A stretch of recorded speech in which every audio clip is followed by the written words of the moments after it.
Alors je m'appelle Romain Masson et la formation que j'ai suivie à l'époque était le master direction de projet ou d'établissement culturel. Alors actuellement j'occupe le poste de responsable du musée du Platin à la Flotte sur l'île de Ré et en fait je suis chargé de gérer le musée dans toutes ses dimensions, du montage d'expositions temporaires, l'organisation d'événements, journée du patrimoine, mais également toute la vie interne, gestion d'équipe, l'organisation des visites guidées, des animations. Et mon poste a un petit peu cette vision globale de toutes les dimensions d'un musée.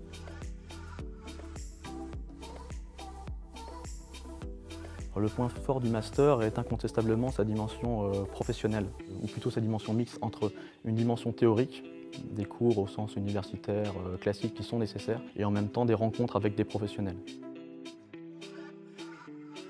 Je dirais ouverture, parce que c'est un master justement qui n'est pas centré uniquement sur La Rochelle, mais qui est également ouvert sur deux métropoles, Nantes et Bordeaux, qui sont à la fois de taille comparable, mais avec des histoires et des identités qui sont différentes.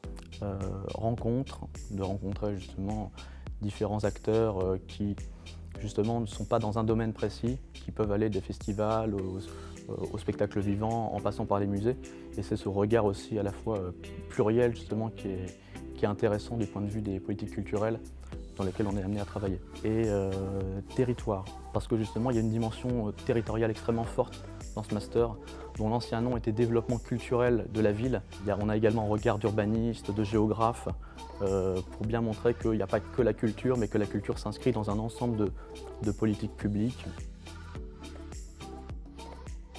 Le premier conseil qui va de soi, c'est effectivement la passion. On est dans des domaines où la frontière entre le professionnel et le personnel est jamais totalement étanche. Et deuxième point, c'est la dimension de rigueur et d'organisation, parce que la passion ne suffit pas. Quand on est amené justement à monter des projets, à gérer des budgets, parfois sur plusieurs années, avec une vision stratégique, il y a une dimension d'organisation qui est fondamentale.